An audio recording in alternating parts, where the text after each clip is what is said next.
Greetings everyone, here we are with another delightful video. This time I'm going to cover the starter kit for Sentinel Comics, the role-playing game from Greater Than Games and Critical Hits Studios. This is stated as a starter kit, and the general vibe is that this definitely would meet my criteria of what a kit is. I had a video earlier on that I had like a little mini rant about terminology. So there you go. In this starter kit, there are these 6 books plus a bunch of other books tossed in for this system. As you can see, I have not opened it yet.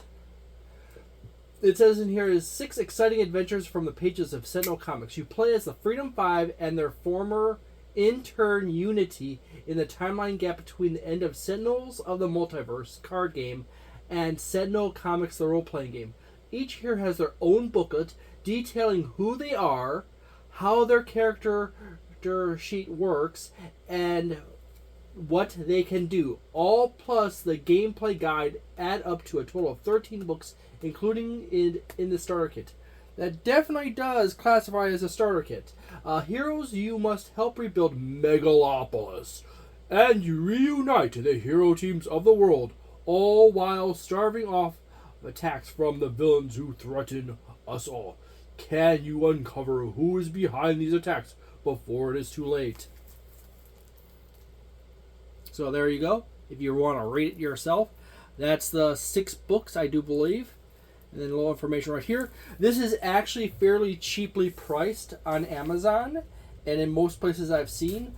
If I vaguely recall, it's in the $20 range, which is actually exceedingly nice price range for a starter kit.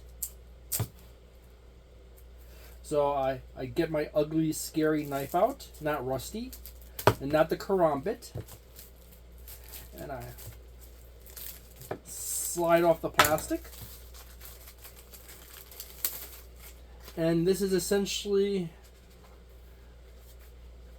This feels like, oops. Well, that's neat. Inside, this actually probably doubles as a Game Master screen with all the, what looks to be the basic rules for the system, such as a little overview of this, basic attacks, risky actions, twists, mod and overcome effects chart, action scenes, scene tracker, minions and lieutenants, villains, challenges, environmental, social scenes, and montage scenes.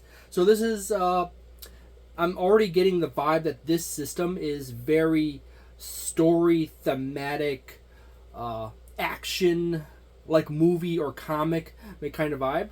I also really love the fact that they included a bookmark in with this. Incidentally, this is a 2021 Any Awards winning system.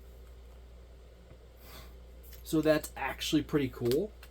I'm actually rather interested to see how this system works, because most of the time when I come across a superhero TTRPG like Mutants and Masterminds and other ones, they're usually really thick in the rules, because it takes quite a bit of rules and mechanics to actually get like Batman in the same universe as Superman and Spider-Man kind of characters.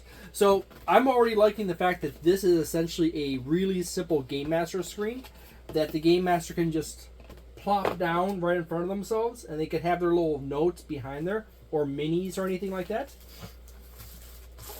I'm already loving it. They made good use of that. And then in the books, we have the gameplay guide. My guess is this is just simply the book that basically covers all the essential rules for the system. We have Legacy, the all-American hero. I'm guessing basically Superman type character. Wrath,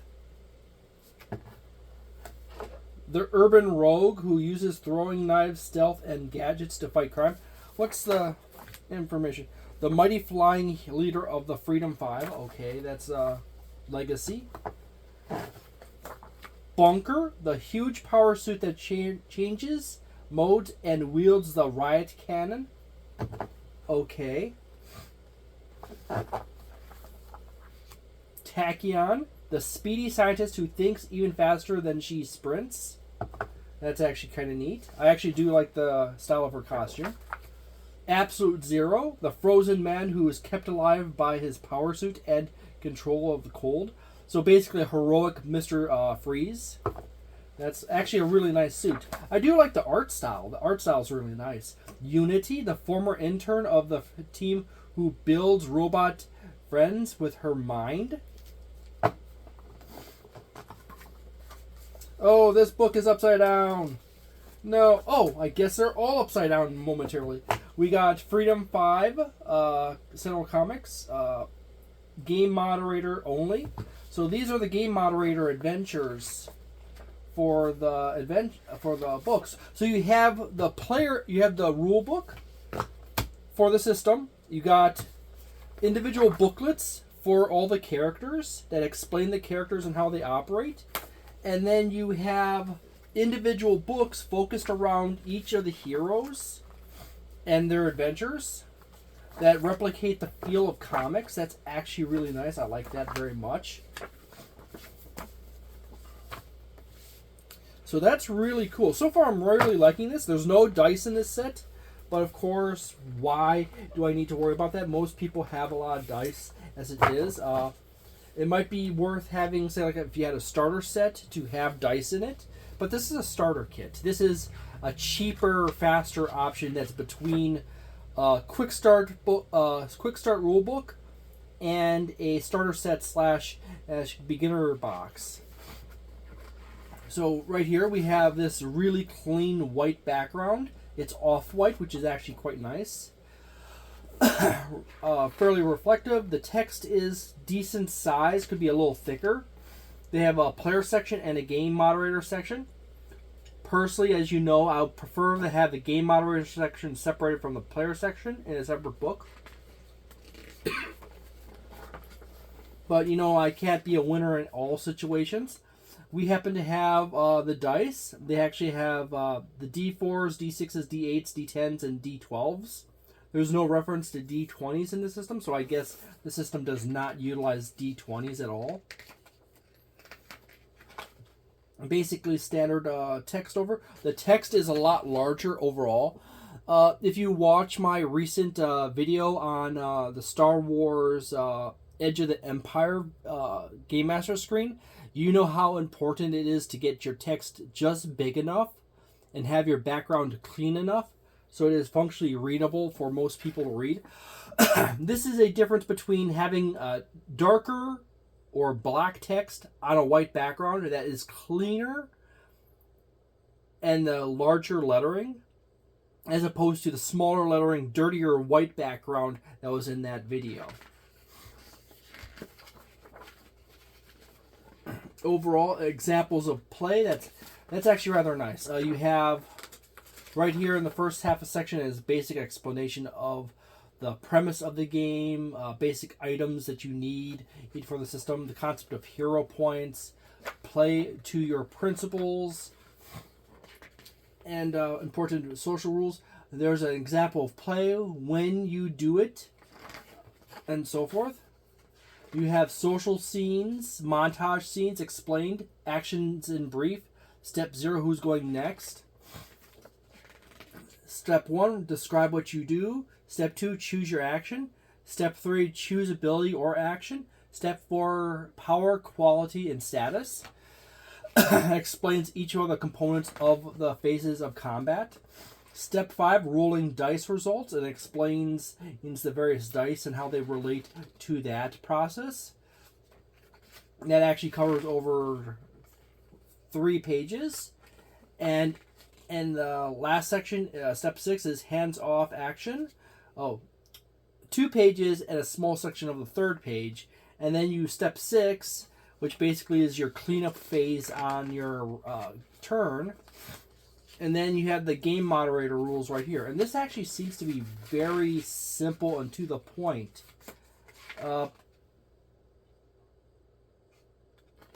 I do believe this is the villain, the proletariat, which is socialist themed. Huh. You know, I have to actually, I'm going to look into this system more. So far, I'm liking it. It doesn't seem to be overly fat with mechanics, but exceedingly crunchy. But yet at the same time, it's not so super fluffy that there's no weight to the mechanics. This looks to be something on the terms of my best guess is something along the lines of a point tracking system down here for your hero points, back issues, collections, description of the character, hero name, legacy, principles of the hero.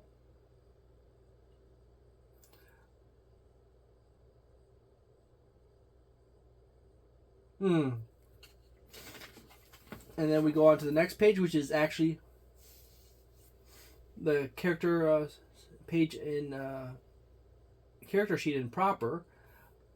Dice status, health, yellow, red. Okay, it's an assignment system. It looks to be an assignment system. An assignment system is when you pick out various dice for different abilities. So say like you have more might than mind, you might use a D12 instead of a D8 for you have a D12 for your might and you have mind at a D8. And then say like you have you're really poor at magic or something like that, which is mysteries, or magic, which is like a D4 or a D2 or something like that. This is an assignment system, which basically, as I said, is and just explained, is that whenever you have a strong attribute in a given area, so like Wrath is really good at agility, and Legacy is not as good as Wrath. Agility rolls with a D8, where Legacy only rolls with a D6, which is not a bad die in a system that goes only as high as a D12. You have various abilities, red, yellow, and green, yellow, red, and status dice. So when your HP is falling as your character, you actually fall down through your ability set, it appears here. So, And then we are into the out section, which is this gray zone. When Legacy is out. When Legacy is overwhelmed, but his perseverance is still inspiring, his allies fight on, stronger than ever.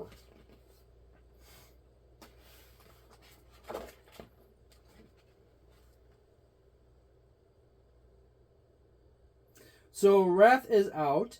Wrath's presence and gadgets can still foil foes when she is unable to keep fighting, or even if she's knocked out. So as the character falls in their health level, they go through different option sets of their abilities, and then when they drop to the ground, they still have an ability or a trait that's still active that is boosting their allies. So that's actually really neat. Min, mid, max, taking an action, explaining the rules, special cases, this is for various things. So like risky actions, inherent reactions, hit the deck, collections, montage scenes. That's actually really interesting. This, I might actually go and pick up the core rulebook for this. The system is simple. It is, it's not overly complicated. It doesn't take very much effort to actually figure out how the mechanics relate to each other in a quick overglance. It's essentially just your best skill has your biggest die, and your weakest skill has the smallest die.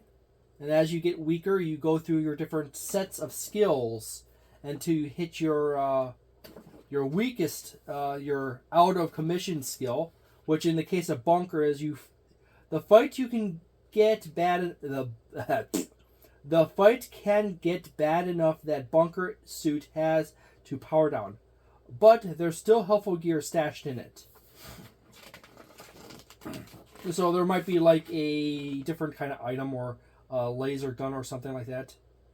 And it looks like bunker has like unique extra stuff like operation mode, suit out of suit mode, utility mode, recharge mode, tactical mode, and turret mode.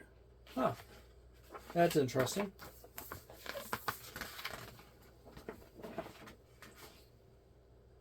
Dr. Mildred Steitzen. Okay, Tachyon.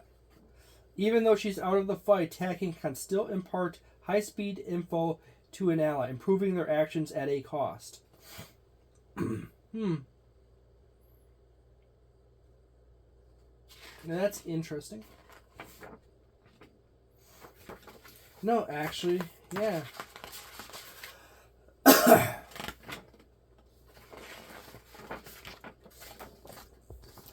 There's Sub-Zero. You have your basic information explaining all your important information over here. Your character information, as well as principles of dependence and cold. So you have a duality trait there. Basic character records here are on your points. And then on the next page, you have on the top is your basic character powers and qualities, as well as your status dice. As your character gets injured, they go down in health. They eventually go from one die to another. And as they go down this ladder, they go down in these. And the explanation for these extra information is on this side right here. And then there's more information on this side explaining all this stuff over here. And then on the back side is explanation, more depth on his other, on his various abilities and the various mechanics and how they relate to the system. Special cases related to the character and so forth. And then character backstory. So actually, I'm really interested in this system because it seems to be really easy and simple. Now let's look at this adventure right here. It looks like it's Tachyon and Absolute Zero. The Ice Person and the Speedster. You have nice splashy colors, comic book style. Quick explanation on this and that. Spiderbot Swarm.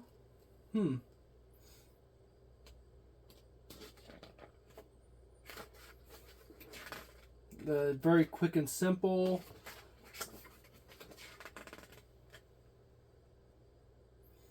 Spider Mothership Lieutenant.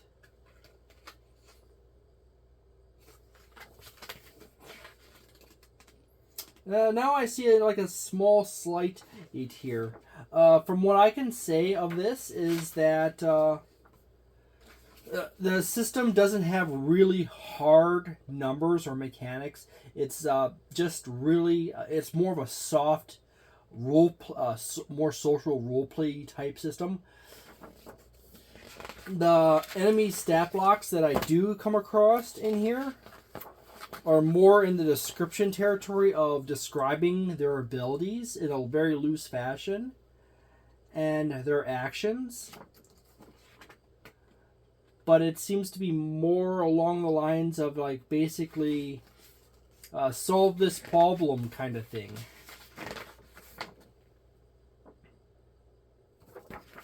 Gotta double check. See if that theme is continued here. The various phases of severity in the situation. Yet again, it's really short and quick. Dark heroes, which are basically evil versions of the character, like Dark Legacy, the Silvery Orb, and so forth. See, now that's the problem I'm starting to see here. Is that on the player side, the system is fairly clear and and the mechanics have a natural flowing progression. But when it comes to the Game Master side, it is more vague and more of like, as the combat flows, you will eventually come to a resolution. And the combat treats itself more like a puzzle-solving situation as opposed... Not a super puzzle-solving kind of situation, but more or less you kind of just do your thing, and at some point it ends. Which is, I should have put like I should have just like read this really quickly, paused the video, and then read through these to get that firm part, and then put a spoiler warning right there when I come back, explaining that players should get off the video. Because from what I get is that that the monsters are less mechanically driven. You see some of the stat blocks here. That's just a simple one right here. And this is what counts for a stat block in the system. The basic descriptions of the whole thing is basically just do the players sufficiently have enough power to overcome this, and can the players utilize their abilities in a smart manner to overcome these targets? And then when the players basically achieve that level of overcome, they overcome the situation. There's really not a whole lot in the case of HP or something like that.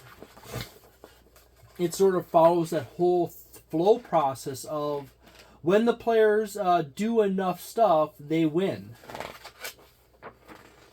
When they steal away the MacGuffin, the bad guy gives up and runs away, kind of thing. So yeah, that a reiteration of the spider robot situation. You got more spider robots in another adventure. Baron Blade. That's actually, I really like that. That's fundamentally solid alliteration right there. But that's the thing that kind of the player side of the system, from what I can tell, makes a lot of sense. It flows together really nicely. Just glancing at it and having a working brain that can like look for details and process stuff, you quickly realize what they're trying to do with the system on the player side. And then when you go to flip over to the players, the Game Master side, the system kind of just gets really lazy, and it's like, yeah, it's like the player wins when the player wins. They do the thing and they win. So that's the thing that's like, oh, kind of like inside of me, you know, like it's a thematic thing. The player does the thing and he wins. Oh, draw. And that's like a dangerous thing for players to find out about in a system. And I wish I like stopped for a moment and like put a spoiler warning. But yeah, basically how the system runs is that the players have depth and mechanics, not super deep, but they go through their phases. They pull off their punches and strikes, and they use their tech on the enemy. The system is very simple. As your HP falls from being hit or having bad things happen, or your will to fight diminishes, you end up with a situation where you shift from one set of skills and abilities to another, and you kind of just deteriorate through that. So you have diminishing capacity as you fight. It's also fairly simply put together, that it's not terribly complex to understand it. And then you look at the Game Master side of it, and it's basically like when player pushes combination of buttons enough times, they win. Or the player manages to snag away the MacGuffin from the villain, the player wins. And like, okay, yeah.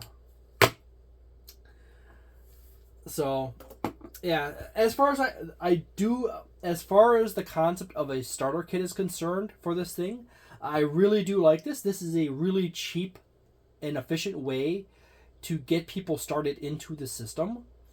They still have to buy some dice for the system, but odds are they already have these dice from, say, like playing Dungeons and Dragons and other TTRPGs already, so that's perfectly fine. I would still like to have a beginner box or a starter set for this system, though, that has dice and bigger adventures and more stuff in it. But this is a really nice setup for a really cheap starting product, and it's really nicely put together. The player side of the system is a solid 4 stars. The Game Master side is like, it feels like it should be 2 stars, but I'm going to give it like 3 stars.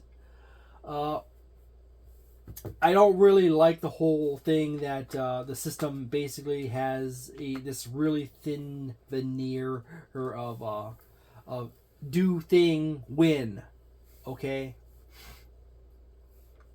Do thing long enough of player wins kind of thing. So,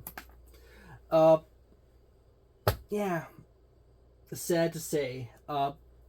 Still, the Game Master side of things, the Game Master can fix that. The Game Master can make that more robust. The player side of things is awesome. You want that level of complexity at the starting end, and for players. So, overall, I give this basically a 3.75 stars, maybe 4ish. It would have been nice to have, say, like reference sheets included in it that also cover basic game rules and mechanics in the sheet from like the core rulebook, so people don't have to page through the core rulebook for the most essential things. But the fact that there's a core rulebook, there's multiple adventures, and there's the character sheets are as in depth as they are, which function as rules reference sheets, but specifically more towards the character in the system. It's awesome. And then the sleeve on the outside counts as a Game Master screen. So it actually is more like a 4-star. If you are interested in Sentinel Comics, I would the role-playing game, I would definitely recommend this as a product to pick up first and foremost, because it is actually rather nice and it's very cheap on the pocket. So, and that is a awesome thing whenever you are buying into multiple different TTRPG systems, to have something as a Game Master that is really cheap to pick up. And like, we're going to give this a try. This only cost me like $20 or $25 or $19 or $15 or something like that. I don't remember what I paid for this. I think I paid something like in the 20s. But considering how cheap it is, approximate recall, and the quality overall, I do say definitely pick this up. This is a better option than Mutants and Masterminds, unless you have a group of people who are super into really crunchy systems, like Pathfinder First Edition.